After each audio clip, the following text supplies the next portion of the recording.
मराठा आरक्षणाच्या मागणीकरता आंदोलन करणारे मनोज जरांगे पाटील यांचा सध्या महाराष्ट्राचा राज्यभर दौरा सुरू आहे। येत्या 20 नोव्हेंबर रोजी रायगड जिल्ह्यातील खोपोलीमध्ये मनोज जरांगे पाटील यांची भव्य अशी सभा आयोजित करण्यात आली आहे। या सभेचीच तयारी खोपोलीतील पी.जी. जाधव या क्रीडा संकुल मैदानावर सुरू आहे। आपण पाहू शकतो जवळपास 30 ते 35 एकर मैदानावर ही सभेची तयारी सुरू आहे। आपण पाहू शकताय JCB आहेत, मैदान जे आहे मैदानाची लेवलिंग सध्या सुरू आहे। जवळपास 5 ते 6 दिवसांपासून या मैदानाचं बनवण्याचं काम सुरू आहे। JCB लागलेले आहेत, मोठा भव्य असा स्टेज उभारला जातो आहे। इथे आपण पाहू शकताय लेवलिंगचं काम सुरू आहे। आता स्टेज बनवलं जात आहे, भव्य अशी सभा होणार आहे। मनोज जरांगे पाटील 20 नोव्हेंबर रोजी खोपोलीत येणार आहेत। जवळपास 5 लाख लोक जमणार अशी जी अपेक्षा आहे ते आयोजकांकडून गर्दी जमण्याचा आकडा जो आहे आयोजकांनी केलेला आहे। त्या अनुषंगाने ही तयारी सुरू आहे। आपण पाहू शकताय मोठ्या प्रमाणावर एक मैदान जे आहे हे लेवलिंगचं काम सुरू आहे। आणि या बाजूला पाहिलं असेल तर JCB आहेत, अगदी नजर जाईपर्यंत हे ग्राउंड बनवलं जातं आहे जेणेकरून गर्दी जी जमणार आहे त्या गर्दीला कोणत्याही प्रकारे असुविधा व्हायला नको आहे। जी गर्दी जमणार आहे मनोज जरांगे पाटील यांचं भाषण ऐकण्यासाठी इथे लोक येणार आहेत।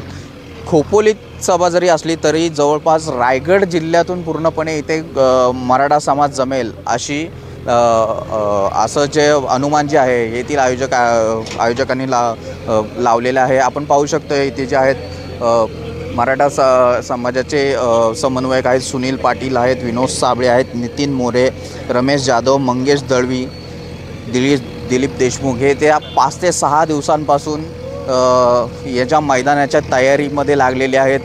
कुठेही कोणत्या प्रकारची कमी पडू नये यासाठी ते जवळपास 5 ते 6 दिवसांपासून ही तयारी इथे बघत आहेत। मनोज जरांगे पाटील यांची सभा यशस्वी करण्यासाठी हे सर्व प्रयत्न आहेत। मराठा समाजाला आरक्षण मिळावं यासाठी सध्या राज्यभर मनोज जरांगे पाटील यांचं दौरे सुरू आहेत। 2 नोव्हेंबर रोजी राज्य सरकारच्या शिष्टमंडळाने मनोज जरांगे पाटील यांची भेट घेतली। त्यांचं उपोषण जे आहे 2 नोव्हेंबर रोजी त्यांनी मागे घेतलं होतं। सरकारने 2 जानेवारीपर्यंतची वेळ मनोज जरांगे पाटील यांच्याकडे मागितली होती, परंतु मनोज जरांगे पाटील यांनी 24 डिसेंबरचा सरकारला अल्टिमेटम दिलेला आहे। आपल्यासोबत काही हे जे आयोजक आहेत सुनील पाटील आहेत, यांचं कशा प्रकारे इथं नियोजन सुरू आहे त्याबद्दल आपण त्यांच्याशी चर्चा करणार आहोत। आता जी 20 नोव्हेंबर रोजी मराठा समाजाची जी सभा होणार होते, सुनीलजी आता जी सभा 20 नोव्हेंबरची सभा होते कशा प्रकारचं नियोजन आपण करताय? आपण पाहत असाल की संपूर्ण सकरवाडा समाज बांधव आमचे सर्व समन्वयक या ठिकाणी जोरात कामाला लागलेत, कारण ही होणारी सभा ही स्वराज्याची राजधानी रायगड जिल्ह्यामध्ये न भूतो न भविष्यती ही होणारी सभा ही खोपोली शहरामध्ये होते। परंतु रायगड जिल्ह्यातून या ठिकाणी सर्व सकरवाडा समाज बांधव या ठिकाणी येणार आहेत।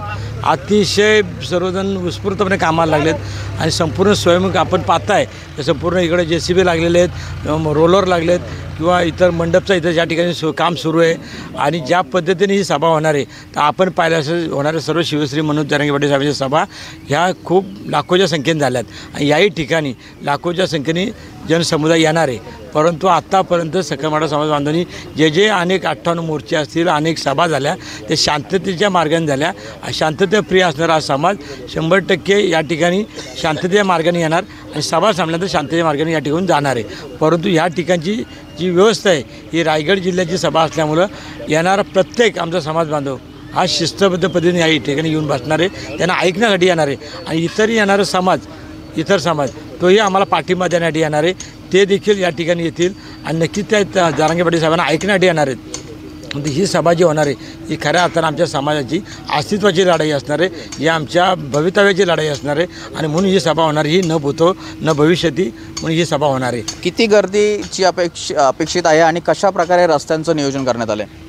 आम्ही हे नियोजन जर पाहिलं असेल तुम्ही काय लाखोच्या संख्येने म्हणायच्या 2-3 लाखाची सभेची आम्हाला अपेक्षा आहे, परंतु आपण पाहिलं जेवढ्या सभा झाल्यात तर त्यामध्ये आम्ही आज तुम्हाला आकडा सांगू शकत नाही, ते 4 होईल 5 होईल सांगू शकत नाही, परंतु आम्ही जी काय तयारी केली तर आपण पाहत आहे काय असणारी बाजूची एक 50-60 एकरची जागा आहे ती देखील आम्ही साफ करून ठेवतो. त्याचं कारण असं आहे का आम्ही पार्किंगसाठी जो असणारा जवळपासचा आमचा जो 100 एकरचा परिसर आहे त्या ठिकाणी आम्ही पार्किंगची व्यवस्था करतो आहे. आणि त्यानंतर येणारे आमचे 5 रोड आहेत, तो कर्जतकरांना येणारा आमच्याकडून मानकिवली मार्गे जो आमचा क्वारीचा मार्ग जो रस्ता आहे त्या ठिकाणी त्यांना आम्ही व्यवस्था करतो आहे.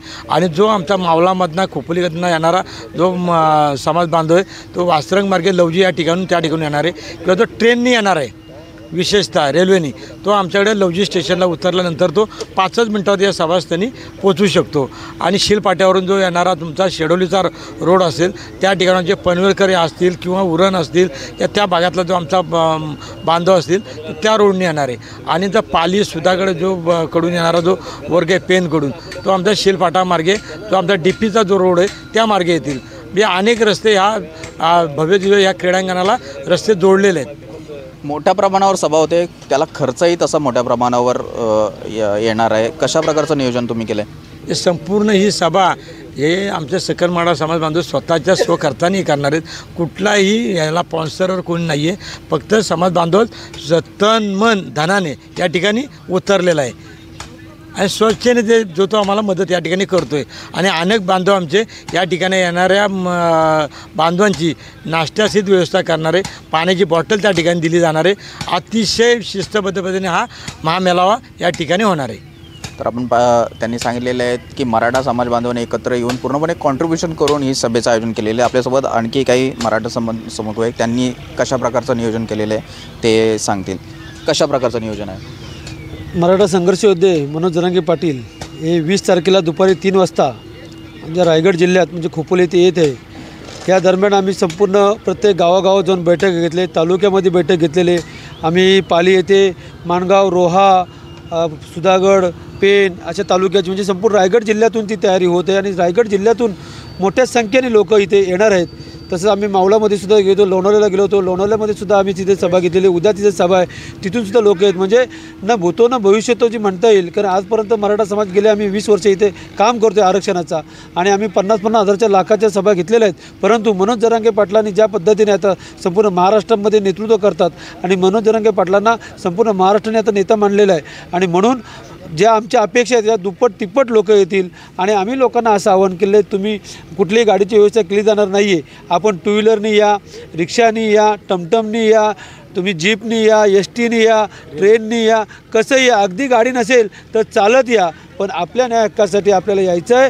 कारण आता नाही तर कधीच नाही. 1982 साली मराठा आरक्षणाचा मुद्दा सुरू झाला होता, आज 2023 आहे.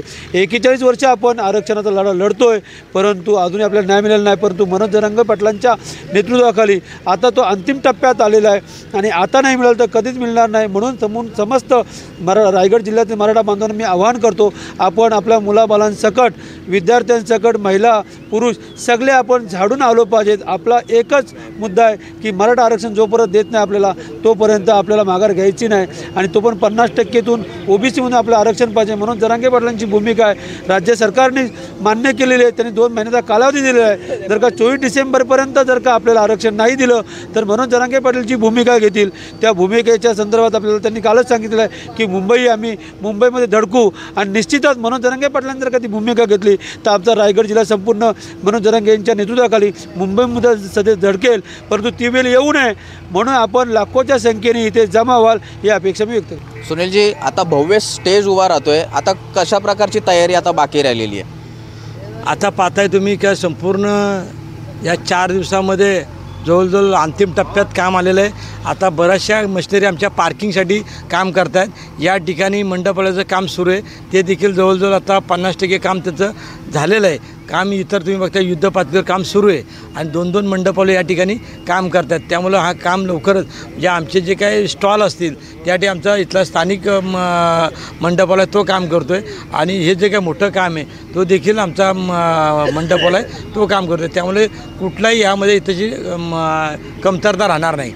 दोनदा मनोज जरांगे पाटील यांनी उपोषण सोडलेले आहेत. एकदा 1 महिन्याचा वेळ दिला होता, त्यात मनोज जरांगे पाटील यांनी वाढवून 40 दिवस दिले आणि आता पुन्हा एकदा मनोज जरांगे पाटील यांना सरकारच्या शिष्टमंडळाने शब्द दिला आहे.